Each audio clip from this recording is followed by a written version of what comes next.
سڵاتان لەبێت بینەرانی ئازیزی و خۆشەویست. ئەمڕۆ 8 مارس ڕۆژی جیهانی ژن، ڕۆژی خەبات و تێکۆشانی ژنان و پیاوانی یەکسانی خوازە دژ بە ستەم و زۆرزاری نیزامی پیاوسالاری سەرمایه‌داری و ڕۆژی نیشانزانی ئێرادەی یەکگرتوویمان. بە بۆنەی ئەو ڕۆژەوە جوانترین پیرۆزبایی خۆمان ئاراستە ئێوەی خۆشەویست دەکەن. ئێستاش سەرنجتان بۆ بینینی هەواڵەکان ڕادەکێشم. سەرەتا سەردێڕە گرنگترین هەواڵەکان. چالاکی ژنانی سنا بە بۆنەی 8 مارس ڕۆژی جیهانی ژن، بەڕێوەچوونی سەمیناری ئەنجومەنی کرێکەرانی ساختمانی کوردستان لە مەریوان، چاوخشاندنێک بەسەر بارودۆخی نەوە بەندکراوی سیاسی ژن لە ڕۆژی 8 مارس، سۆنامی خۆکوژی لە ڕۆژهەڵاتی کوردستان و ئێران و دەست بەسەرکردنی و ناڕوونی هاوڵاتیەک لە شاری سەقس.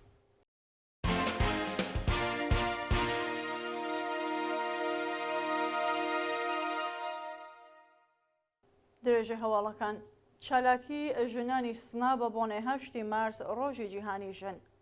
بەپێ هەواڵی گەیشتی ڕۆژی پێنجشەممە 17 ڕەشەممە کۆمەڵێک لە ژنانی چالاکوانی شاری سنا بە بۆنەی 8 مارس ڕۆژی جیهانی ژن تراکسیان لە نێو شەقامەکانی شاردا بڵاو کردەوە.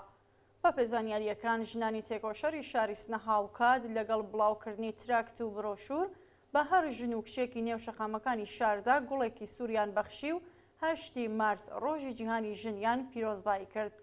شاینی باسەکە ڕۆژی چوارشەمەش کۆمەڵێک لە شاخەوانان و چالاکانی مەدەنی سنا لە داوێنی شێعارێزدا مەراسمێکیان بە بۆنەی 8 مارس بەڕێوە بردو پاشان مەزاری گیانبەختکردوانی شۆڕەشی ژینایەن لە ئارامستانی بەهەش محەممەدی گۆڵباران کرد. بەڕێوەچوونی سەمیناری ئەنجومەنی کرێکەرانی ساختمانی کوردستان لە مەریوان، ڕۆژی پێنجشەممە 17 ڕەشەممە سەمیناری ئەنجومەنەکانی کرێکاری و وەستاکارانی ساختمانی کوردستان لە شاری مەریوان و بە ڕاگررتنی یەک خۆلک بێجەنگی بۆ ڕێزگرتن لە یادی هەموو کرێکارانی گیانبەخت کرد و دەستی پێکرد. ئەو سەمینارە کە بە بەشداری هەموو دەستەی بەڕێوەبەرایەتی و بازرەزەکانی ئەنجومەنەکانی کرێکاری ساختمانی کوردستان بۆ ماوەی 2 ڕۆژ دەستی پێکردووە لەسەر کێشە و گرفتی کرێکاران و وەستاکاران، هەروەها یەکگرتووی ئەنجومەنەکانی ئۆستان و پەسەندکردنی نرخی گۆنجاو لە بوارە جۆراوجۆرەکانی پیشەیی قسە و باسکراوە.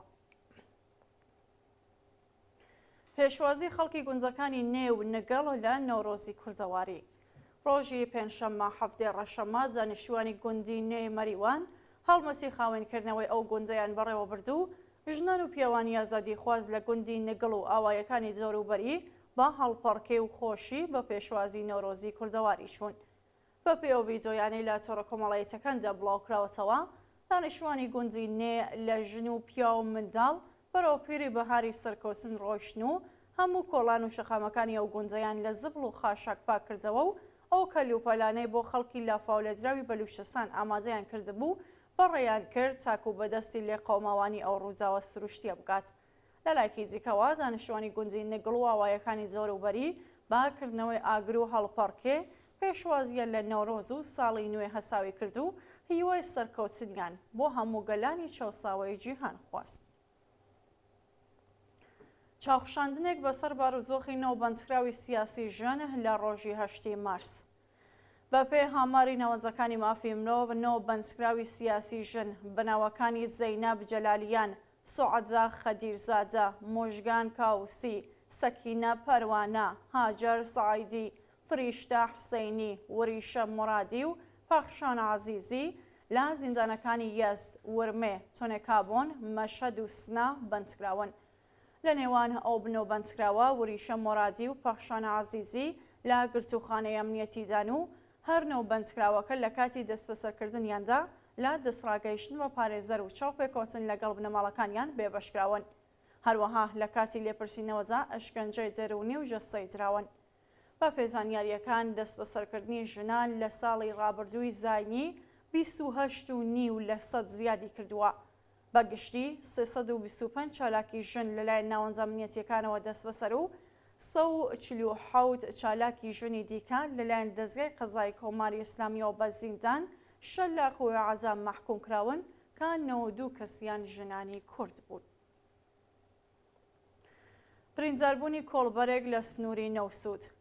شەوی چوارشەممە 17 ڕەشەممە کۆڵبەرێکی خەڵکی شارستانی جاڵاهۆ بە ناوی ئەرسەلان نازری تەمەن 32 ساڵ بە سەقەی هەزەکانی ڕژیم لە سنووری نەوسود بریندار کرا. بە پێڕاپۆرتی کۆڵبەر نیوز شەوی چوارشەممە کۆمەڵێک لە کۆڵبەران لە سنووری نەوسود کەوتونەتە بۆسەی سەرکوزگەرانی کۆماری ئیسلامی و ڕاستەوخۆ چەقەیان لێکراوە. لە ئەنجامی هێرشی هەزەکانی ڕژیمدا کۆڵبەرێکی خەڵکی گوندی موالی نەجەفی سەر بە شاری جاڵاهۆ بە ناوی ئەرسەلان نازری بە سەختی بریندار و ڕەوانەی نەخۆشخانەکرا. جێگەی ئاماژەیەکە لە ڕێکەوتی نوێی ڕەشەممە تاکو و 16 ڕەشەممە بەلانی کەم 14 کۆڵبەر بە چەقەی ڕاستەوخۆ لێزان و تەقینەوەی مین لە سنوورەکانی نێوان ئێران و عێراقدا کوژراون و بریندار بوون. سۆنامی خۆکوژی لە ڕۆژهەڵاتی کوردستان و ئێران. ڕۆژی پێنجشەممە 17 ڕەشەممە منداڵێکی تەمەند 13 ساڵی خەڵکی بانا کرێکارێکی شرکەتی کشت و سەنعەتی فارابی لە باشووری ئێران و 5 ئەندامی خێزانێک لە گوندی ئاغانی سەر بە پارێزگای چوارمەحاڵ و بەختیاری لە ڕێگەی خۆکوژیەوە کۆساییان بە ژیانیان هێناوە. بە پێزانیاریەکان ڕۆژی ڕابردوو منداڵێکی تەمەند 13 ساڵی خەڵکی بانا بە ناوی ئاکام لە ڕێگەی خۆکوژیەوە کۆسایی بە ژیانی هێناوە. لە شرکەتی کشت و سەنعەتی فارابی لە باشووری ئێران شۆفێرێکی بێکارکراوی ئەو شرکەتە بە ناوی مەهدی فەتحوڵڵاهی لە نەڕزایەتی بەنەدانی داخوازیەکانی لە بەردەم شرکەتدا خۆی هەڵواسیوە، بەڵام لەلایەن هاوکارەکانی ئەوە ڕزگارکراوە و دۆخی تەندروستی لە نەخۆشخانە ناجێگیر ڕاگەیاندراوە.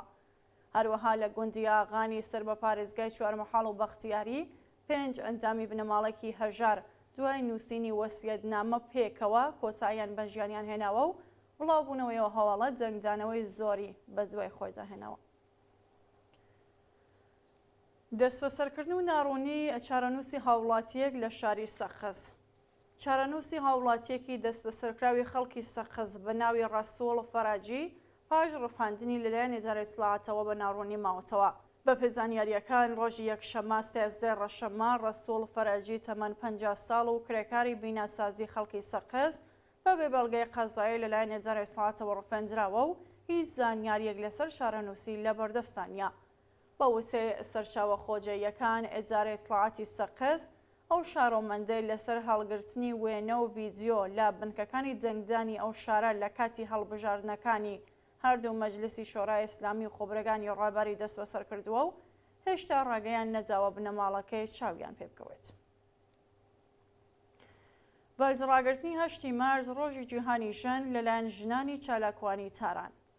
ڕۆژی پێنجشەممە 17 ڕەشەممە کۆمەڵێک لە شاخەوانان و چالاکانی مەدەنی شاری تاران بە بۆنەی 8 مارس ڕۆژی جیهانی ژن بە بڵاوکردنی ڤیدیۆ و سەرکەوتن بەسەر چیای سۆرخەسار 8 مارسیان لە هەموو ژنانی ئێران و جیهان پیرۆزبایی کرد.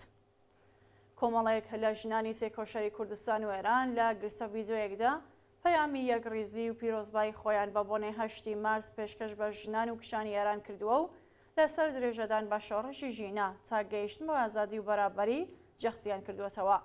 هەروەها شاخەوانانی ژنی خەڵکی تاران بە هەڵکشان بەسەر شیای سۆرخەسار و بەرزکردنەوەی دروشم و پلاکارد ڕۆژی جیهانی ژنیان لە هەموو کشان و ژنانی ئێران و جیهان پیرۆزبایی کرد.